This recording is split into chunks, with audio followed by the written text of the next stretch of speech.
Simple. Habang naghihintay kami doon kila Utol Rins, may humahabol sa amin. Umakyat muna kami dito sa bundok, tol. Kaso sobrang pagod na.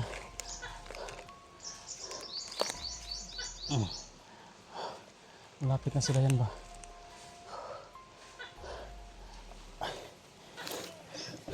Tapak na kita. Nasa dapito.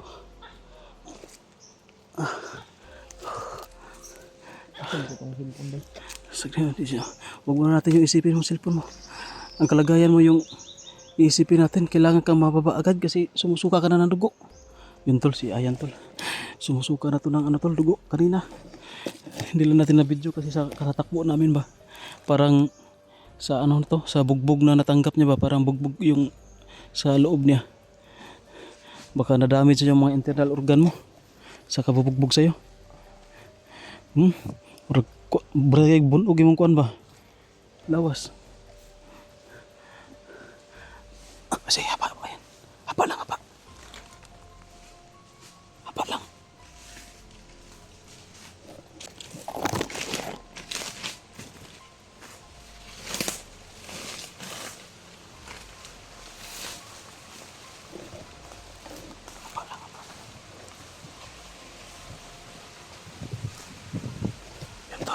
Yan yung mga umahapol sa amin kanina. Marami yan sila. Andun po. Kamay ito.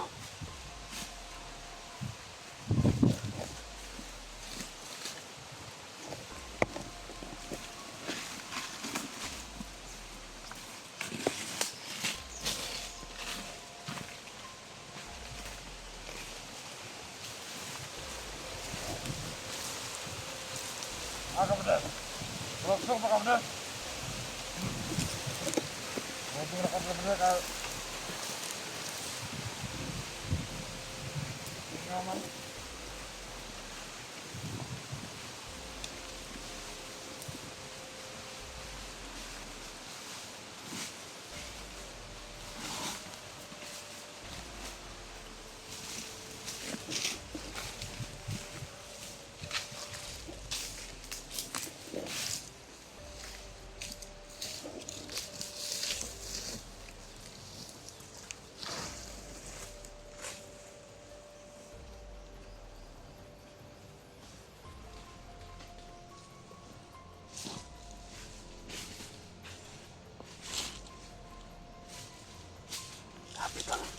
Hindi talaga kami na tinatantanan. Sobrang alerto nila. Talagang hinahanap nila kami kasi naitakas namin si Ayan. Ang problema nila tol kasi si Utol Rins at saka sila Mikoy, si Chano hindi nakarating doon sa hinihintayan namin. Umalis muna kami doon kasi ito naghahabol sa amin. Marami to sila. Sinusuki nila yung buong kapiligiran nito tol.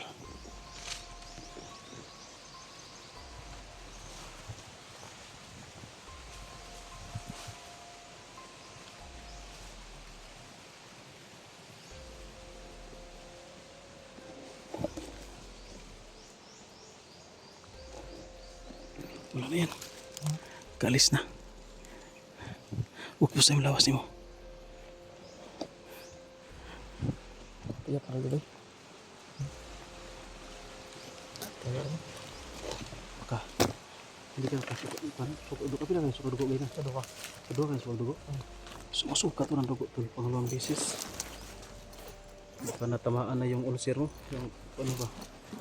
Yung ulcer na kayo. Kaya na kayo. Hindi tanong ako sa'yo. Hindi nakarating si Bito sa'yo? Wala man ang katulad dito. Binigyan ko yung si Bito ng biskwit ba? Ganito na biskwit para pabigay sa'yo kung sakasakali na makita ka. Sabi nga na si dito kung naging ano, abdo kung on ba. Sabi na si dito kung ano ko ni istorya ng taman gud bro. Mo kabalo ato isip mo gud istorya gud. Nga.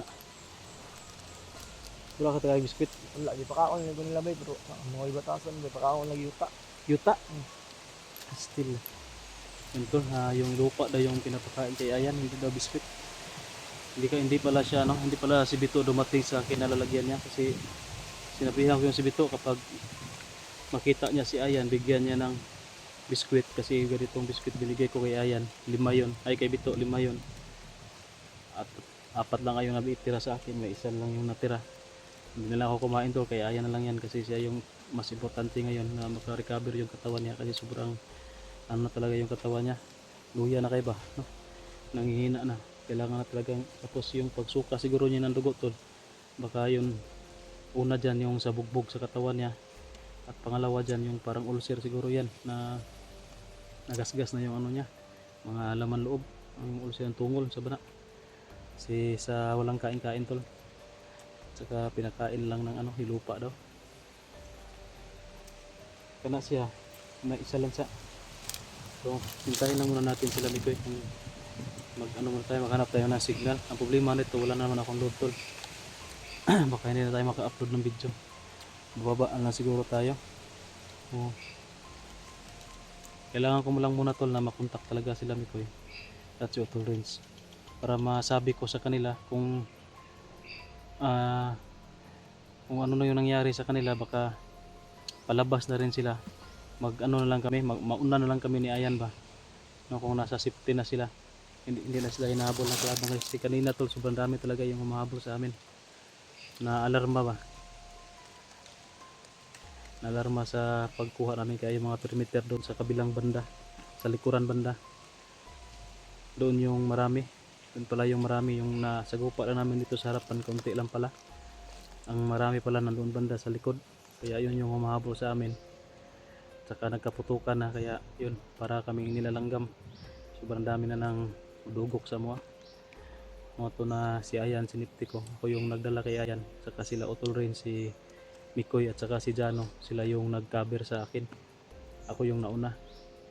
Ang problema lang tol kasi emergency, hindi na tayo nakapag-coordinate pa kung saan natin dalhin si Ayan. Akala ko kasi kasunod sila agad sa akin, problema sa katatakpo namin, may nasasagupa pa kami, may nasasalubong pa kami nakalaban, hindi na pa sila nakasunod sa amin, sila Otol rin sa kasi Mikoy, hinihintay namin, pero may nag-ano sa amin doon kanina, may lumapit sa amin na marami din yung dumaan dito kay Natol, kasama yon sa nag-ano namin, na encuentro namin ni Ayan doon kanina, kaya umalis kami doon sa area.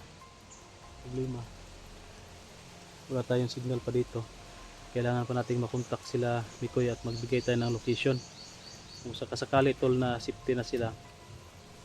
Kailangan ko talagang i-exit muna si Ayan, ilabas, kasi kailangan tong maggamot tol, kasi yung sumusuka ng dugo kahit na binigyan ko ng orasyon ng mutya, sumusuka pa rin ng dugo tol, yung ano lang niya, yung ano lang siya, naka-recover lang siya ng kaunting lakas ba, pero hindi pa talaga full recover kasi sa bugbog yan sa katawan, wala na gid.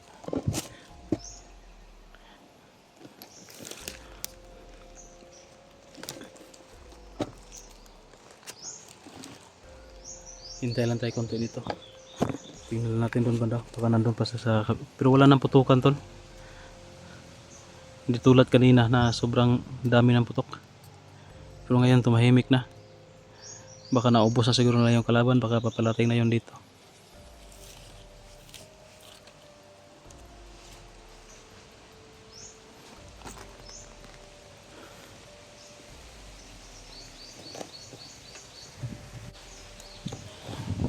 Kailangan na natin tol na maghintay kaunti, baka dyan bandas kayo lang bundok papunta na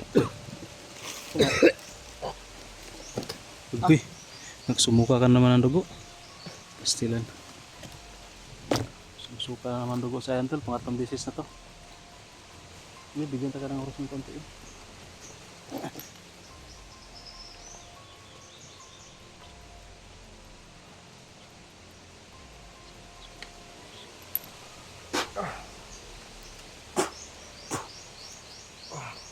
Bayan ng bati yan.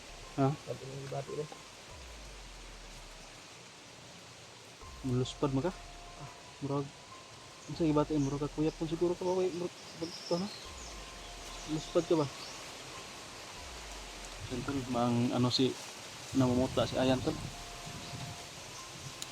kailangan natin na ano, hanap tayo ng signal. i-chat natin sila Mikoy at saka si Utol Renz, magbigay tayo ng location at kailangan natin hintayin yung reply nila. Kung malayo pa sila, ilabas muna kita. Ha? Ilabas ko muna si Ayan tol, babalikan ko na lang sila. Madali lang to, mga isang araw lang siguro. Makabalik agad tayo dito. Pero maghintay muna ako ng update sa kanila, baka pauwi na rin sila ba. No, para hindi na kami magka-baikwas pa. Baka magka ano lang kami. Baikwas sila ba. Kaya hintay lang tayo ng antol koordinasyon lang kasi yun naman talaga yung plano namin kanina. Kaya nakahiwalay kami kay nagsalig ba tawag diyan. Anong tawag sa Tagalog yung nagsalig? Kala kasi namin na makakalabas kami lahat kasama si Ayan pero nagkahiwalay. O communication na lang tol kasi may cellphone naman sila. Kailangan na natin na makipag-communicate para malaman natin kung ano yung nangyari sa kanila at kung maaari sana ilabas ko muna si Ayan kasi kawawa to. Ano po akong kwento siya. Yung nagbantay sa'yo. Nagbantay sa'yo, nakita ko nasa ano niya, sinuot niya. Kaya kinuha ko para ibigay ko sa'yo. Kasi na ano ko namukhaan ko pagtingin ko ito man yung bigay ni Apo Banak. Bakit nasa kanya kaya kinuha ko para ibigay ko ulit sa'yo. Tara.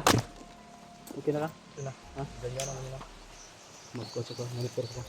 Hanap ko na tayo ng location na pa-signal tayo. Baka may natira pa akong load. Makakontak tayo kay Mikoy. Saka kay Utol Renz. Huwag ka ma. Lang, i-monitor ko muna yung paligid.